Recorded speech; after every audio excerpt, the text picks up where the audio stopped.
Hi, எல்லாருக்கும் வணக்கங்க. இது நம்ம சேனல் தீரன் விலாக்ஸ்.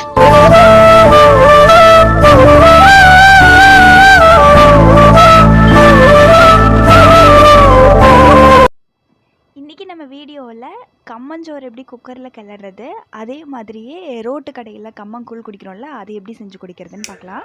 வீடியோவை ஸ்கிப் பண்ணாமல் ஃபுல்லாக பாருங்கள். மறக்காமல் சப்ஸ்கிரைப் பண்ணிக்கோங்க, பக்கத்தில் இருக்கிற பெல் ஐக்கானையும் கிளிக் பண்ணிக்கோங்க. சரி, இப்போ வீடியோக்குள்ளே போயிடலாம்.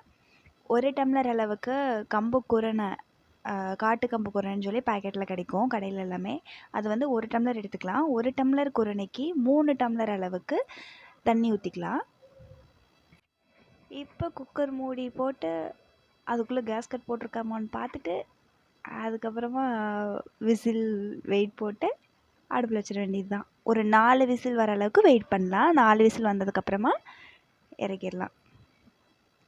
4 விசில் வந்ததுக்கப்புறமே டக்குன்னு இறக்காமல் ஒரு 10 நிமிஷம் அப்படியே விட்டுட்டு, அதுக்கப்புறமா அதாவது விசில் அடங்கினதுக்கப்புறமும் ஒரு 5 நிமிஷம் 10 நிமிஷம் விட்டுட்டு அதுக்கப்புறமா நம்ம எடுத்துக்கலாம்.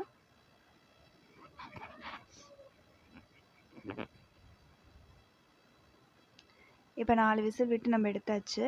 ஒரு 10-15 நிமிஷத்துக்கு பக்கமாக அப்படியே அதை ஆற விட்டு அதுக்கப்புறமா எடுத்து இப்படி ஓரளவுக்கு நல்லா கிளறி விட்டுக்கோங்க. இது கரெக்டான பதத்தில் தான் இருக்குது. இப்போ இதை வந்து நம்ம தண்ணி ஒரு போசியில் தண்ணி ஊற்றி வச்சுக்கலாம். நம்ம கையிலலாம் எடுத்தோம்னால உருண்டையாக வராது. அப்படியே நீங்கள் கரண்டியில் டைட்டாக எடுக்கும்போது அது அப்படியே உருண்டை மாதிரி ஃபார்ம் ஆகிக்கும். அதை அப்படியே நீங்கள் இதுக்குள்ளே போட்டுடலாம். தண்ணிக்குள்ளே போட்டு வச்சிட்டிங்கன்னா நம்ம வேணுங்கிறப்ப எடுத்து கூழ் கரைச்சி குடிச்சிக்கலாம். இப்போ கூழ் எப்படி கரைக்கிறதுன்னு பார்க்கலாம். அடுத்ததாக நம்ம தள்ளுவண்டி கடையிலலாம் குடிக்கிற மாதிரி கம்மங்கூழ் வந்து நம்ம வீட்டில் எப்படி செஞ்சாலும் வரமாட்டேங்குதுல்ல, அதை எப்படி செய்யணும் அப்படிங்கிறத பார்க்கலாம். ஏன்னா அதில் மெயின் இன்க்ரீடியண்ட்டாக வந்து நம்ம என்ன ஆட் பண்ண போகிறோம்னா புளி தண்ணி ஆட் பண்ண போகிறோம். அதாவது முன்னத்த நாள் சாப்பாடு இருக்குல்ல, அதில் தண்ணி ஊற்றி வச்சு அந்த தண்ணியும் சேர்த்து இதில் ஆட் பண்ணலாம். இப்போ ஃபஸ்ட்டு வந்து நான் தயிர் வந்து மிக்சியில் போட்டு மோர் ஆக்கலை. ஏன்னா வெண்ணெய் வர ஆரம்பிச்சிருது, அது மாதிரி ஒரு மாதிரி வலுவலுன்னு இருக்குது. அதனால இப்படியே கரைச்சிக்கலான்ட்டு இது நல்லா கரைச்சி விட்டுக்கலாம்.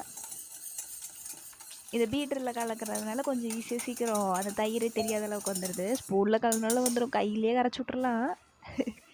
இதுக்கப்புறமா நம்ம செஞ்சு வச்சுருந்த கம்மல் சாப்பாடு கொஞ்சம் எடுத்துக்கலாம். அதுக்கப்புறமா புளி தண்ணி, அதை சொன்னல சாப்பாட்டில் ஊறின தண்ணி. இது எல்லாமே குளிர்ச்சி தான், அதனால ரொம்ப நல்லது. இந்த சீசனுக்கெல்லாம் ரொம்ப நல்லது. அது எல்லாமே அப்படியே சேர்த்துக்கலாம் ஒன்று ஒன்றா.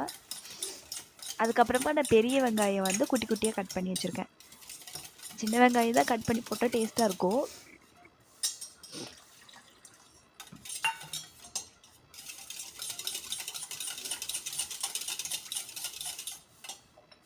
இப்போ வந்து நம்ம தேவையான அளவுக்கு உப்பு சேர்த்துக்கலாம். உப்பு வந்து நான் கொஞ்சமாக தான் சேர்த்துருப்பேன். ஏன்னா என் கைக்கு சும்மாவே நான் கொஞ்சமாக எடுத்தனாவே அது நிறையா தான் வரும். அதனால் இப்போ கொஞ்சமாக தான் எடுத்துருக்கேன். இருக்கிறதுலே கொஞ்சமாக உப்பு எடுத்து நல்லா கலந்து விட்டு அதுக்கப்புறமா வெங்காயத்தையும் சேர்த்துக்கலாம்.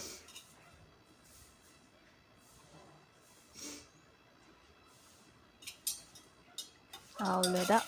சும்மா இது ஒரு கலர் மிக்ஸ் பண்ணி விட்டுக்கலாம், அவ்வளோதான். இந்த சம்மரில் தேவையான ஒரு கம்மங்கூழ் வந்து நமக்கு ரெடி ஆயிடுச்சு. இது வந்து நம்ம ஒரு கிளாஸ் குடித்தோன்னாவே வயிறு வந்து ஃபுல்ஃபில் ஆயிரும். இப்போ நான் உங்களுக்கு கண்ணாடி கிளாஸில் கொஞ்சம் டிரான்ஸ்பரண்ட்டாக தெரிகிற மாதிரி ஊற்றி காட்டுறேன் பாருங்கள்.